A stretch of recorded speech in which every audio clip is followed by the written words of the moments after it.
There is a cat on my lap. I think this is going to happen every time I get together with people. It's going to be like, oh, I'm part of the conversation too. Some of you know each other or know me pretty well, but us being all together in one place, that's new.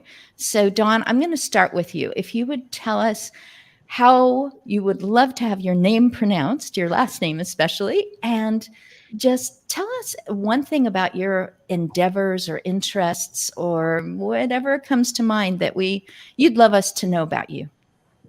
Okay, well, my name is Don Akshin. I don't expect anyone to get it right because it's been 71 years now and very few people get it on the first pass. But I'm based in Baltimore, Maryland. I'm a septuagenarian, and having achieved that status, I started writing a weekly newsletter with a podcast called The End Game, and it's about aging positively. And if this is our chance to do Hollywood Squares, I would like to play Paul Lynde. No, no lie. That was spoken by my husband and I last night. We said, is this Brady Bunch? Or I said, Hollywood Squares. And he goes, you are not Paul Lynde. So we have Paul Lynde. Please. Oh my goodness. Who else do we have in Hollywood Squares tonight? I hear someone laughing. That's me. I'm Charlotte Kinney Joseph, and I'm a writer, an educator. I'm a pain science enthusiast, and I am married cross culturally and spent half of my married life in India, raising kids and caring for elders in India. And I'm back in the States now.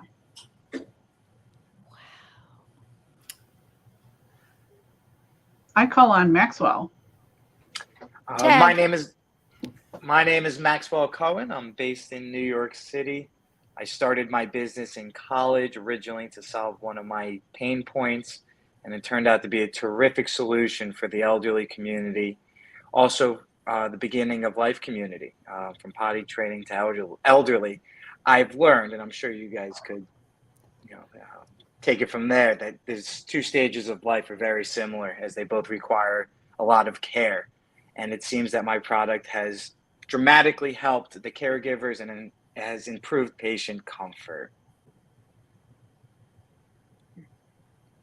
I love that. Max, who do you tag? I tag Tim. All right. Well, thank you. I'm Tim McDonald. I live in Tampa, Florida, and I am a stage 4 colon cancer survivor with mets to my liver, and I'm pursuing a liver transplant, which is hopefully going to happen in the next couple months, and I can rid my body of cancer just after being told I had 3 years to live. So pretty excited about that. But more importantly, I think why I shared that was it's really driving me to help more people become aware of becoming a living liver donor and helping metastasized cancer patients that are going for liver transplants through the process and help match them with living donors. So, Miriam, I guess you knew it was coming to you. I'm it now. So my name is Miriam Haugen. I'm in Oregon, and I am a photographer, and I fancy myself an entrepreneur, and I have and a grandmother, and I this whole aging thing, I have a little bit of mixed feelings about. There's some things I love about it and some things that I don't love about it. And I'm still trying to come to terms with all of that, but enjoying life. And so that's, I think, the positive thing is I am really at a stage where I'm enjoying life tremendously. Awesome. As far as I'm concerned, everyone here is an aging enthusiast because you're either looking forward to what will sustain your living. You are looking forward to even just the fall colors. So we're all enthusiastically or working hard or looking happily into our future. And we all have these purposes going on and these things that we're looking at, including some people writing. And Dawn, did you say that you celebrated your 70th birthday by starting to write? That's pretty much true. I've always been a writer of one kind or another, but what I've started is writing for myself and writing for my audience, which is people about our age, and it's been a really delightful thing. One thing I want to say about the aging process, since I agree that you can have mixed feelings about it, one of the things that has turned me positive over time is that I've come to grips with a lot of my irrational fears, particularly the fear of Alzheimer's, which to me is the biggest boogaboo now, even more than cancer, with apologies to Tim, because cancer can be cured, but Alzheimer's can't be. And as soon as you forget what level in the parking garage you put your car, or you can't remember who was your fourth grade teacher, you start saying, oh my God, is it Alzheimer's? Oh my God, am I losing it? And I realized I was going back through some old notes. I was reacting that way 10 years ago, and it hasn't done me any good. And I've come to realize that a lot of that is just normal. Your hard drive is full. It's harder to access the random bits of information inside because there's more neurons to go through. Your processor is a little slow, and it's normal, and don't worry about it. It's not anything that's gonna get to you. It almost feels like an old computer, as it, as the megabytes and the gigs and the RAM all get depleted. Exactly. And it starts moving a little slower than usual. I was going to say, Don, I love that you started with irrational fear, because I always talk about the difference between irrational and rational fears. But it brings up a book that I read once that I was gifted by a friend of mine called Why Zebras Don't Get Ulcers. And it's all because humans are one of the only species on our planet that has the capacity to project what might happen. And our ego does a hell of a job trying to convince us that a lot of our irrational fears are rational. Oh, yes, it does. I'm a smart person, so if I'm scared of this, there's a reason. Right. Exactly. I heard a very powerful phrase from a colleague of mine who's a mental health expert. She said, dread ahead. I was like, I began to dread ahead, and I stopped myself, she said. I was like, okay, yes, let's not do dread ahead. It's not necessary.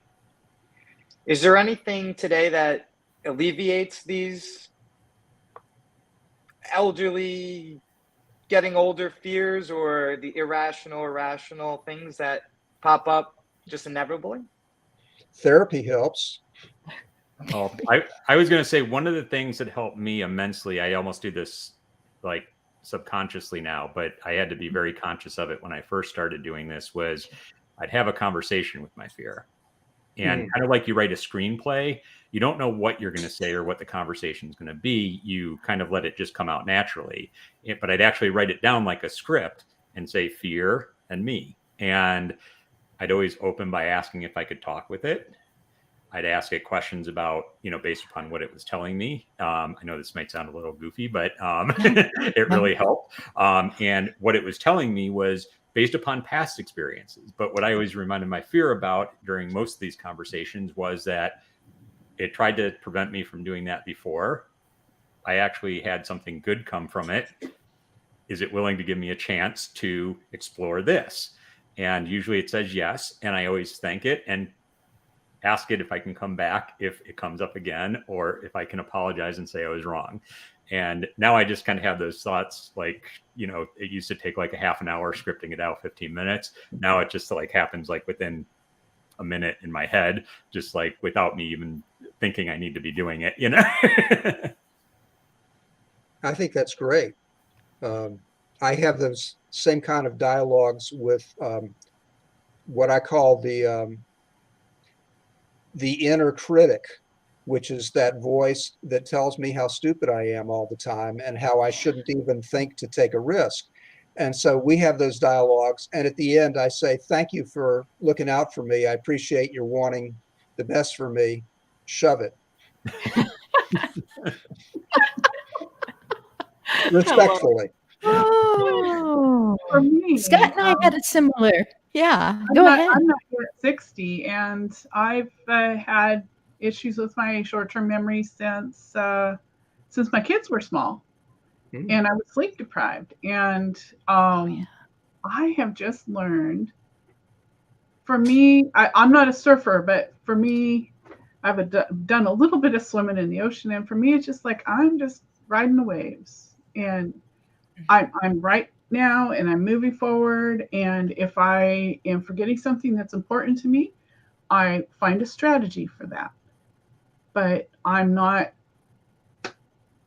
I'm just here and now, and I you know, it's been almost 20 years, and I'm still functioning. So hey.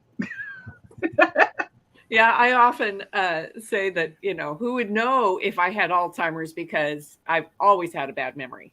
But I think one of my fears is of being irrelevant. I don't know if anybody or so out of touch. I look at some of my peers and people that are, you know, a little bit older, that they've been out of the workforce. They don't know modern technology. They, you know, just opening their email becomes a challenge. And I'm going, I am never going to be that person. I'm determined never to be that person. And so anyway, but thankfully I'm in a technical enough field that I'm being forced to learn things all the time. So, so that helps, but we'll see. At some point, I probably will start slacking off, and then I'll start losing touch. I have Some people call it disregarded. Yeah. I don't want to be disregarded. I don't want people to go, it's okay, we'll take care of it. This is kind of a little too complicated for you. And oh, that makes me so mad. Like, no, it's not too complicated. I can do this. I have a theory then, because technology keeps changing so fast, and our software providers love to keep changing things, that eventually the effort that it's going to take to keep up with the more complicated software is going to maybe not pay off for me. Yeah. And so when I make long range, like what am I going to work with purpose at 20 years from now? I'm thinking of, like, I want stuff that where I can draw more on my life experience and my lived wisdom, and not rely so much on knowing the latest features of the software. That's very good. Very wise. Very wise. I've learned as a young entrepreneur, you have to keep things both ways. You do the old school way and mix it with the new school way. The new school's never always right, because, as you said, it's, you know, the people that run it, the software is changing so quickly that they can't even keep up with it. And then the old school way is based off of wisdom and knowledge of, you know, some of the advisors, my father and my mother that I work with. Just, you know, business is hard, and the crazy part is some of the hard parts for me are just normal everyday business for somebody who's been there, done that. So just an example, my container is late. I, as a young entrepreneur, a few years ago, I would make it a big deal. And, you know, my advisors would say, Maxwell, they're always late. And you just have to prepare for those things, even before the pandemic, when supply chain was, you know, somewhat lubricated. And now I've learned, it has to be a healthy mix of both. And that goes back to the relevancy thing as well. Keep your knowledge and experience. But, one of the biggest compliments I told, I believe he was around 70 years old, is you're so relevant. And that was, as you mentioned, his number one compliment that he could have received. So it's about using the new and old technology. And I've learned that the elderly new companies coming into the space are too fancy and too much VR, AR. I don't even know how to use these things. And so we're skipping, instead of using a cell phone, iPad, we're going beyond. And so I think when it comes to technology adoption, the elderly community is getting bombarded by robots, by things that talk, things you put over your head. And I think it's about keeping things not stupid simple, but keeping things smart simple. I like that. I was going to say one of my philosophies Mhm. is I teach by learning and I learn by teaching. And it's a healthy mix to, whether we're talking about technology or just anything else in life, that, we all have something to give, but we all have something to learn. And it doesn't have to be one or the other. It can be both. And that's what I think keeps me going and why I love being around people that are older than me and people that are younger than me. Because everybody's got a different perspective, and even not just age, but like outside of what we know. I mean, I know, I've traveled overseas and was called an American. It was so American. And I asked what that meant, and they explained that I just had to have an answer for everything. And I went back the next time with that same client, and I took a different approach. Instead of having an answer for everything, I asked a lot more questions and then gave suggestions instead of answers. And I said, so was I less American this time? And they said, oh, definitely, for sure.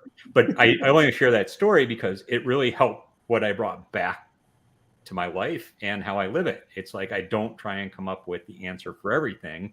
I try and ask questions that help me maybe provide suggestions, but not give them an answer, because the answer is going to be different for each one of us, depending on our situation. And so it's just giving what I know and sharing it, but not telling somebody how to be.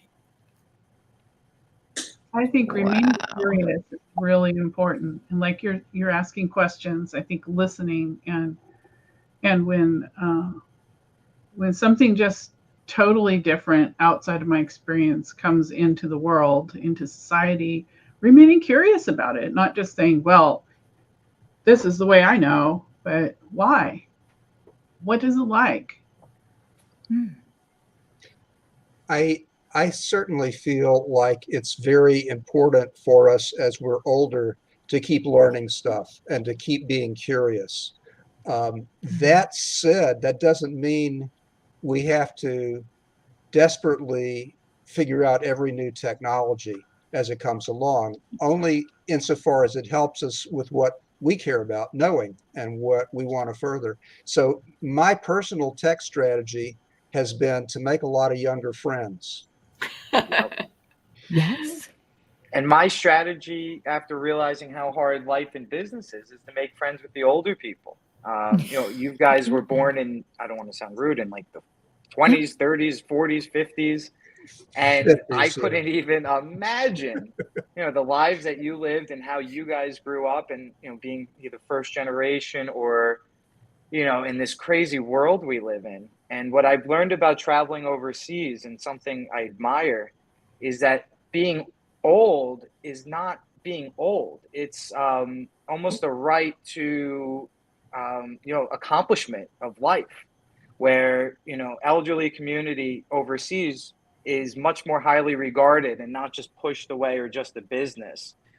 Families live together from, 4 generations in one household in many cases. And I don't know how you guys grew up, but during COVID, I lived with my entire family. My little nephews, my parents, my sisters and brothers, just, for extended periods of time. And across the board, mental health, staying sharp, helping around the family, taking care of the kids when, they want to go out. That's what, in my opinion, how getting older should be. I know that my father and mother, watching the children run around in circles, literally just circles, is the greatest joy after 70 years of their existence on planet Earth. So I think that keeps you relevant. It keeps you sharp because these kids are so smart these days. They ask such funny questions, but they remember everything you say. So, it keeps you young, it keeps you smart, it keeps you silly from everything I've seen. Love it. I love it. Old to me sometimes is a culture, a different place, a way that you're doing something that everyone knows. That person's older. Let's listen to them. Or this person is coming in with experiences that will help us. And I'm thinking, if I'm going to a different culture, I know I'm about to land somewhere, and I have two choices, and one is a manual written by someone that I don't really know, and my other choice is a person who has been there very recently and has spent some time there. So I just, and my natural choice would be, I want to talk to this person. It's like when you get off the plane, what's the first thing that you do, or what will I experience, or whatever. And, as I age, or as I get to have the privilege of getting to your point, what can I expect? So I had that opportunity. That's probably why I call myself the aging enthusiast, because I had that opportunity with people. The youngest was 76. There were a few people over 100 because I was hired as an in-home caregiver. And to just listen to what they used to experience, but to also be trusted, to be told, this is what it's like right now for me. This is how I feel. This is what I'm bothered by. This is what I feel I'm very clever at.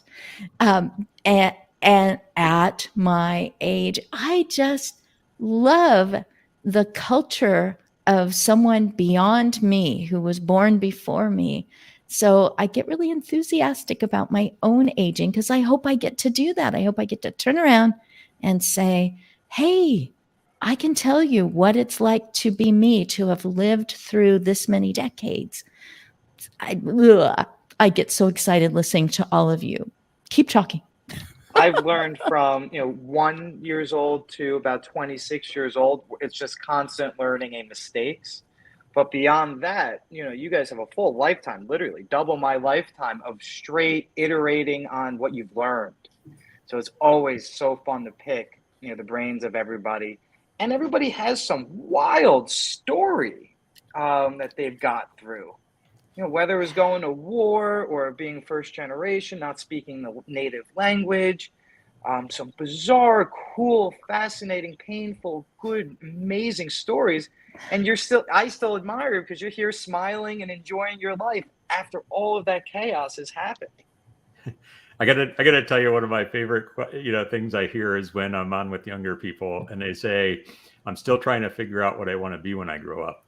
And I'm just like, so am I. It's like, I don't know. I mean, what I was 10 years ago is not who I am today, and what I'm going to be in another 10 years is not who I'm going to be, today either. So it's like, I think when you have that good outlook and that, that way of listening, learning, and applying to yourself,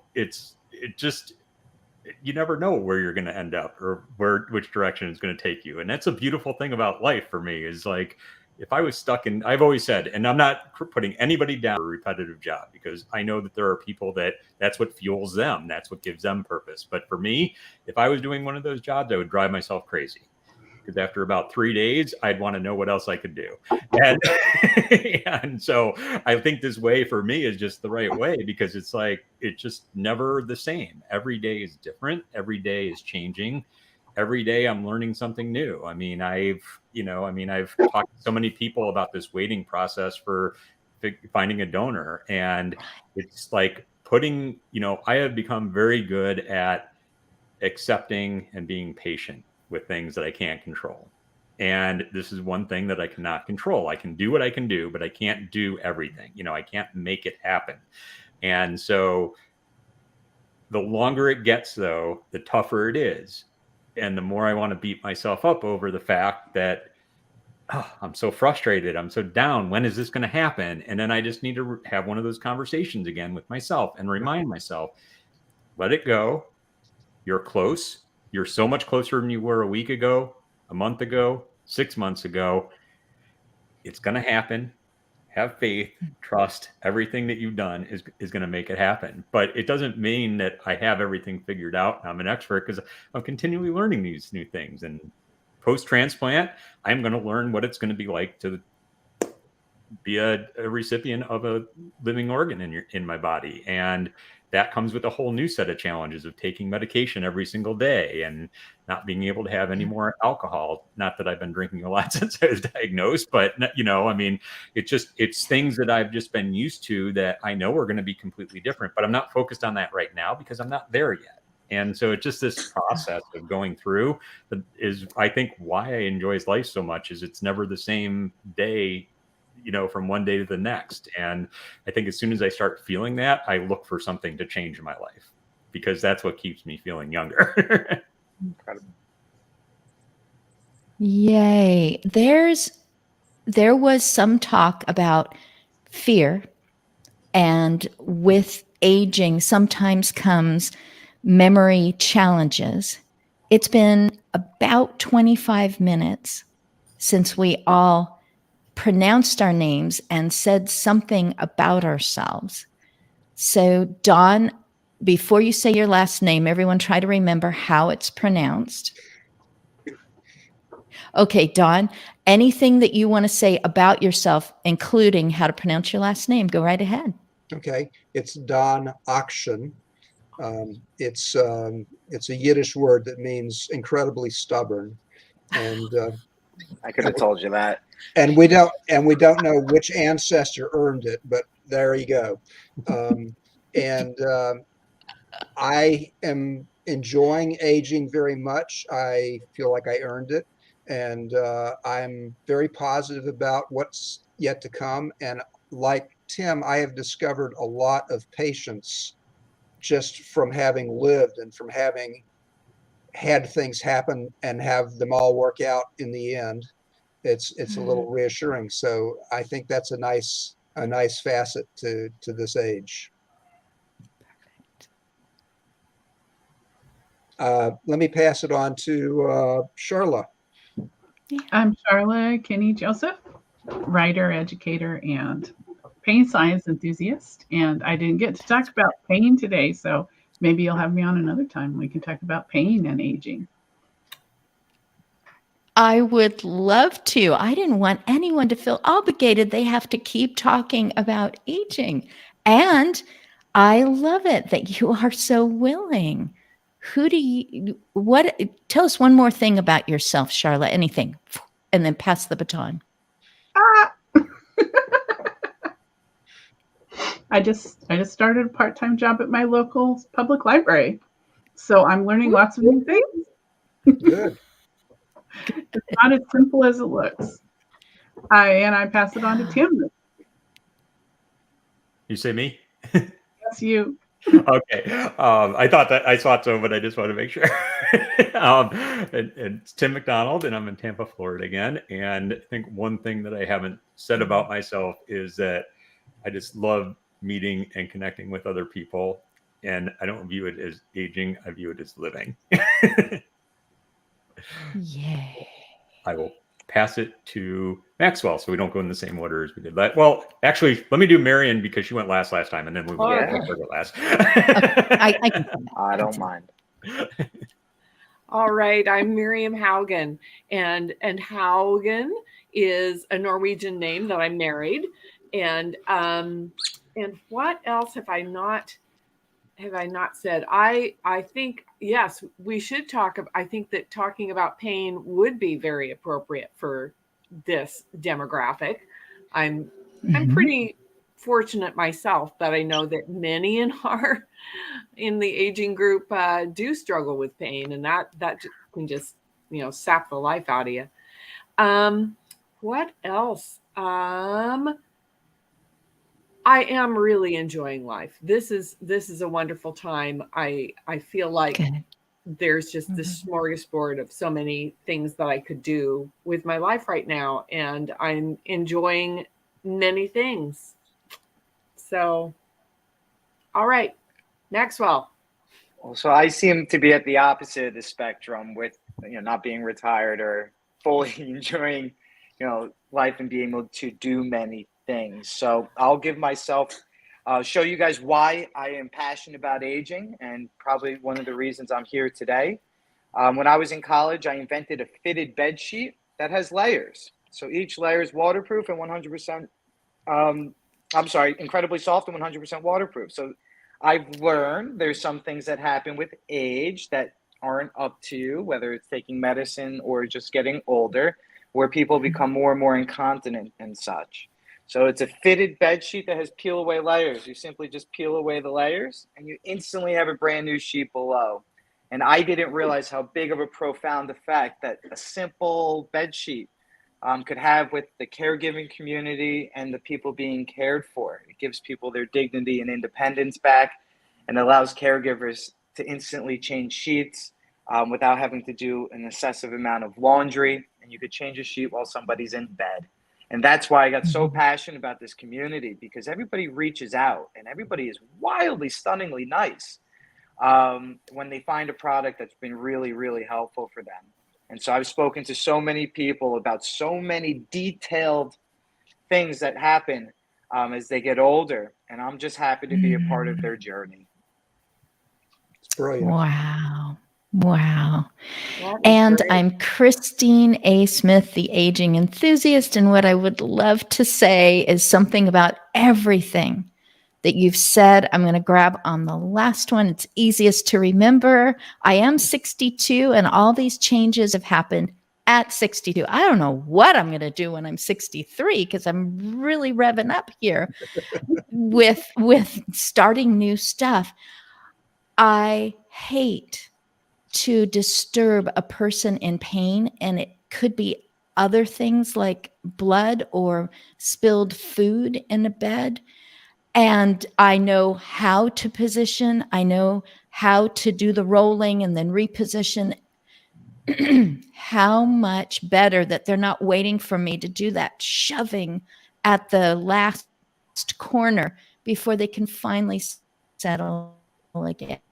But I love that a person does not have to put up with something around them that reminds them of their pain or difficulties or whoops or whatever, that they can just, there's nothing like a nice, clean bed to slip into as far as I'm concerned. So I appreciate that. You started in college.